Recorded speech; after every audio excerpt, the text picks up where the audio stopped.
সম্প্রচারে। আর আপনাদেরকে সাথে নিয়ে আজ আমরা উপস্থিত হয়েছি রাজধানীর পুরান ঢাকায়। আপনারা জানেন যে আজকে কিন্তু সাকরাইন উৎসব। আসলে এই উৎসবটি সম্পর্কে যদি বলতে হয়, পুরান ঢাকা আসলে উৎসবেরই একটি বিশেষ অঙ্গ তারা সবসময় ধারণ করে। আর আজকে যে সাকরাইন উৎসব, এটি হচ্ছে পৌষ মাসের আজকে শেষ দিন, পৌষের শেষ দিন, এবং মাকে বরণ করার জন্য এই সাকরাইন উৎসবটি মূলত করা হয়ে থাকে। আর আপনারা কিন্তু এরই মধ্যে দেখছেন সাকরাইন উৎসবের যে প্রধান অনুষঙ্গ যে ঘুড়ি, বিভিন্ন ধরনের রং বেরঙের ঘুড়ি তারা উড়াচ্ছে, এবং আপনারা দেখতে থাকুন, আমরা আছি আপনাদের সঙ্গে। দর্শক এই মুহূর্তে দেখতে পাচ্ছেন আসলে আকাশ জুড়ে বিভিন্ন রং বেরঙের ঘুড়ি আসলে তারা এই সাকরাইন উৎসবে উড়িয়ে থাকেন। আসলে সাকরাইন শব্দটি আসলে সংক্রান্তি, সংস্কৃত যে সংক্রান্তি শব্দটি আছে সেটি থেকেই অপভ্রংশ হয়ে বাংলায় আসলে সাকরাইন শব্দটি এসেছে। এই উৎসবটি মূলত ঢাকার, পুরান ঢাকার পার্টির যে মানুষজন তারা খুব উৎসাহ উদ্দীপনার মধ্য দিয়ে তারা এই উৎসবটি পালন করে থাকে। আর এই উৎসবের মূল অনুষঙ্গ হচ্ছে রং বেরঙের ঘুড়ি। আপনারা দেখতে পাচ্ছেন শহরের পুরান ঢাকার বিভিন্ন বাসা বাড়ির ছাদ থেকে সকল বয়সী মানুষ আসলে বিভিন্ন রং বেরঙের ঘুড়ি উড়ানোর যে প্রতিযোগিতা তারা কিন্তু সেটি করে থাকছে। এবং এই ঘুড়ির উড়ানোর মধ্যে যে মজা, একটি ঘুড়ি আরেকটি ঘুড়িকে কাটাকাটি, যেটিকে তাদের ভাষায় বলে থাকে ঘুড়ি কাটাকাটি, এই বিষয়টি করে থাকে। এবং সেই সঙ্গে একটা সময় ছিল যে এই উৎসবটিকে বিভিন্ন ধরনের মাইক বা বাদ্যযন্ত্র তারা ব্যবহার করতো। বর্তমানে উন্নত প্রযুক্তির সময়ে কিন্তু উন্নত সাউন্ড সিস্টেম এর কল্যাণে বিভিন্ন বাসা বাড়ির ছাদে যে যার মতো করে বন্ধুবান্ধব ফ্যামিলি সহ তারা বিভিন্ন বাদ্যযন্ত্রের তালে তালে সারা দিন ব্যাপী কিন্তু এই উৎসব চলে। এবং উৎসবের শুরুতে বিভিন্ন ধরনের খাওয়া দাওয়া এবং রঙিন জামা কাপড় পরে কিন্তু তারা এই উৎসবে সামিল হয় এবং বিভিন্ন ধরনের ঘুড়ি উড়িয়ে তারা এই উৎসবটিকে পালন করে থাকে। আর এই সন্ধ্যা নামার সাথে সাথে কিন্তু এই উৎসব আরও একটি বর্ণিল রূপ পেয়ে যায়। সেটি হচ্ছে তারা বিভিন্ন ধরনের আসলে মুখে মুখে আগুন জ্বালানোর যে বিষয়টি, অর্থাৎ বিভিন্ন দাহ্য পদার্থ, কেরোসিন বা এই জাতীয় পদার্থ মুখে নিয়ে ছুঁড়ে একটি আগুনের গোলা এবং আতশবাজি সাথে সাথে কিন্তু চলতে থাকে বিভিন্ন ধরনের মিউজিক। এবং এই উৎসবটি তারা দীর্ঘদিন থেকে পালন করে আসছে এবং তাদের একটি পার্ট কিন্তু জীবনের একটি অংশ হয়ে গেছে। এবং দেখতে পাচ্ছেন যত দূর চোখ যায়, যতগুলো ছাদ দেখা যায়, সব ছাদ থেকেই কিন্তু তারা এই উৎসব, অর্থাৎ এই পর্যায়ে চলছে ঘুড়ি কাটাকাটির যে খেলা, রং বেরঙের ঘুড়ি বিভিন্নভাবে উঠছে। এবং আপনারা দেখতে পাচ্ছেন আমরা যেখানটিতে অবস্থান করছি সেখানেও কিন্তু সেই ছাদটিতেও কিন্তু এই ধরনেরই একটি আয়োজন। এবং আপনারা দেখতে পাচ্ছেন ছেলে, অল্প বয়সী মানুষ, তরুণরা এবং বিভিন্ন বয়সী মানুষ এখানে সমবেত হয়েছেন। এবং এটিকে কিন্তু বলা যায় পুরান ঢাকার মানুষের জীবনেরই একটি অংশ হয়ে গেছে। আর এই বাড়তি উদ্দীপনা যোগ করেছে, আপনারা দেখতে পাচ্ছেন যে রাত্রে ফানুস উড়বে, সেই সাথে আতশবাজি সহ বিভিন্ন ধরনের কসরত তারা এখানে কিন্তু দেখিয়ে থাকেন। আর সেই বিষয়টি আপনাদেরকে তুলে ধরছি, পুরান ঢাকার মানুষের যে উদযাপন প্রেমী যে মানুষ তারা যেভাবে বিষয়টি উদযাপন করে থাকেন সেই বিষয়টি আপনাদের সামনে তুলে ধরছি। আর এখানে আমরা দেখতে পাচ্ছেন যে এখানে আমরা একটু কথাও বলার চেষ্টা করব এই আয়োজনের সাথে যারা আছেন, অর্থাৎ আমরা যে ছাদটিতে আছি সেখানে যিনি আছেন, আমরা একটু সেই আয়োজকদের সাথে কথা বলবো।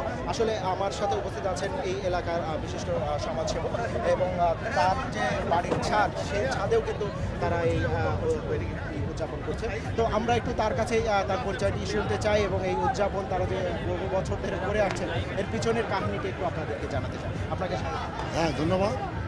আমরা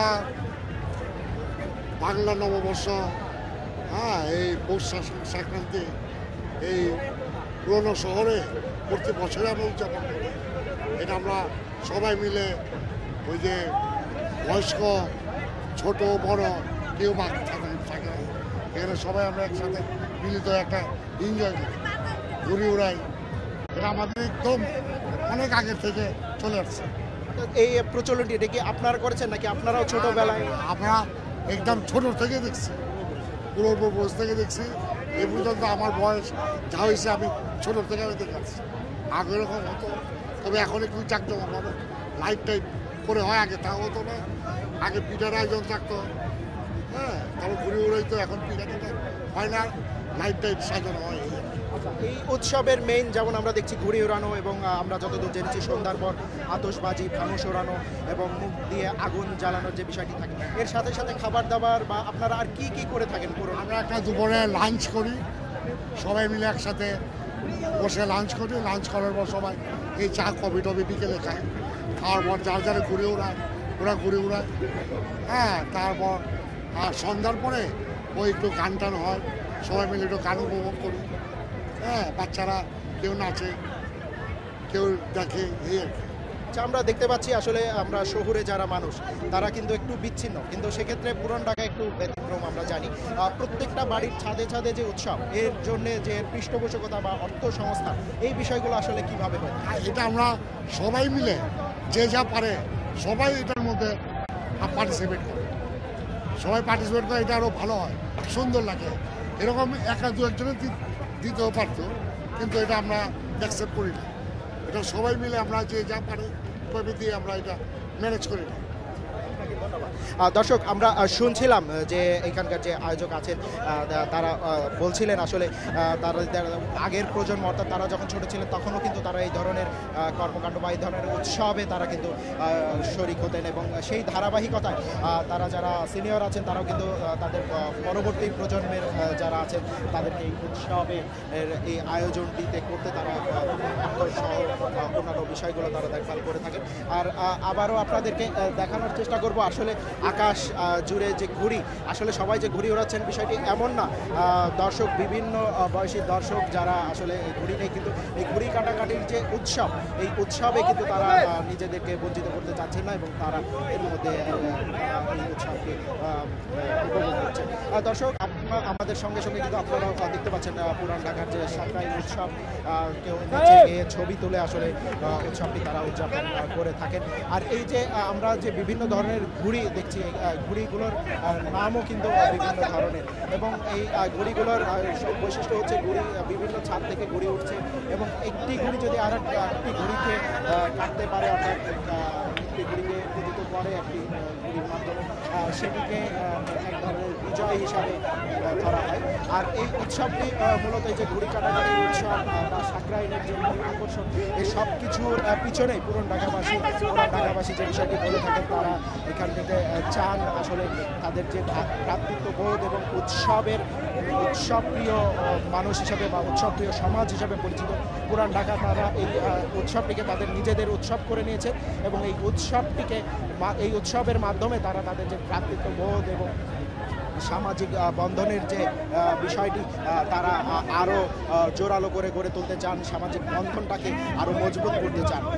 দর্শক, আমরা দেখছেন আসলে এখানে কেউ ছবি তুলছে, কেউ মজা করছে। আর সবচেয়ে মজার বিষয় দেখেন, এখানে বিভিন্ন ধরনের শ্রেণী পেশার মানুষ, অর্থাৎ একই বিল্ডিংয়ে বা একই পাড়া মহল্লায় যারা থাকেন তাদেরকে কিন্তু সমবেত হওয়া বা তাদের মধ্যে যে বিষয়গুলো ভ্রাতৃত্ববোধ বা পারস্পরিক বন্ধন, সেটিকে মজবুত করার একটি উপলক্ষ হিসেবে তারা এটি ধরে থাকেন উৎসবপ্রিয় মানুষ। আর এই আয়োজনে যেমনটি শুনছিলেন যে একসময় এখানে পিঠাপুলি সহ বিভিন্ন ধরনের গ্রামীণ খাবার দাবারের আয়োজনটি বেশি থাকতো, কিন্তু বর্তমানে আর এটির চেহারা কিন্তু সেরকম নেই। তথ্য প্রযুক্তি এবং মানুষের লাইফস্টাইলের পরিবর্তন আসার সঙ্গে সঙ্গে এই উদযাপনের ঢঙেও এসেছে পরিবর্তন। সকাল থেকে নাস্তা করার পর থেকে কিন্তু এই উৎসবটি শুরু হয়ে যায় যার যার ছাদ থেকে এবং দুপুরে তারা কিন্তু ছাদেই খাওয়া দাওয়া সহ বেশ বড় আয়োজন থাকে। সেই সঙ্গে কিন্তু বাসার যারা মহিলারা মা বোনেরা আছেন তারা বিভিন্ন ধরনের খাবার বিভিন্ন বাসা থেকে নিয়ে যারা এই উৎসবে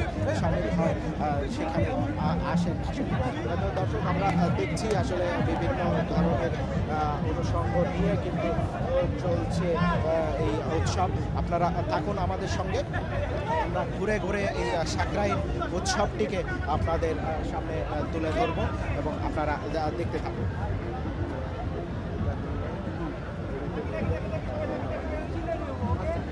আপনারা দেখছেন যেটি বলছিলাম আসলে যে মিলন মেলা একটি ঐক্য বন্ধন দৃঢ় করতে কিন্তু তারা করে থাকে এবং আকাশের দিকে তাকালে মনে হচ্ছে যেন হাজার হাজার পাখি ডানা মেলেছে, কিন্তু আসলে এগুলো কিন্তু পাখি নয়, এটি হচ্ছে সাঁকরাইল উৎসবে পুরান ঢাকার বিভিন্ন বিল্ডিংয়ের ছাদ থেকে আসলে এই ঘুড়িগুলো ওড়ানো হচ্ছে। আকাশ জুড়ে আসলে দেখা যাচ্ছে বিভিন্ন রঙের, বিভিন্ন ঢঙের এবং বিভিন্ন আকারের ঘুড়ি। এই ঘুড়িগুলো যত দূরে উঠবে আসলে তারা মনে করবেন তাদের মধ্যে থেকে যে অন্যায় এবং সামাজিক অনাচার সেই বিষয়গুলো দূরীভূত হবে, এমনটিও বলছিলেন এই ঘুড়ি ওড়ানোর কাজে অংশ নেওয়া 2-4 জন। তো দর্শক, আমরা আছি আপনাদের সঙ্গে পুরান ঢাকার সাকরাইন উৎসবে। আমরা কিন্তু এতক্ষণ ধরে আপনাদেরকে দেখাচ্ছিলাম যে পুরান ঢাকার যে নিজেদের সংস্কৃতিতে পরিণত হওয়া যে উৎসব সাকরাইন উৎসবে বিভিন্ন বিষয়, এবং এখন আমরা আছি আসলে এখন পরন্ত বিকেল, এখনও ঘুড়ি ওড়ানো চলছে এবং এই ঘুড়ি ওড়ানোর উৎসবটি কিন্তু সন্ধ্যা নামার সঙ্গে সঙ্গে শেষ হবে এবং এরপরে কিন্তু আরও মূল আকর্ষণ রয়েছে। এখানে সাউন্ড সিস্টেম রাখা হয়েছে বিভিন্ন ছাদে ছাদে, সেখানে মিউজিক যেমন বাজবে, সঙ্গে সঙ্গে আতশবাজি, ফানুস ওড়ানো। এই ফানুস ওড়ানোর সাথে সাথে কিন্তু সবচেয়ে একটু বিপজ্জনক যে বিষয়টি তারা করে মজা পেয়ে থাকেন সেটি হচ্ছে বিভিন্ন ধরনের দাহ্য পদার্থ মুখে নিয়ে সেটি দিয়ে আগুন ধরানোর যে বিষয়টি সেটি তারা করে থাকেন। তো আমরা কিন্তু সবগুলোই আপনাদেরকে দেখাবো, সবগুলো বিষয়। তো এখন আপাতত বিদায় নিচ্ছি আমি সাব্বির সামি মোহিত। তো আমাদের সঙ্গে থাকবেন এবং পরবর্তীতে আমরা সাকরাইনের যে বিষয়গুলো বা যে আনুষ্ঠানিকতাগুলো আছে সেগুলো আপনাদেরকে দেখাবো। ধন্যবাদ।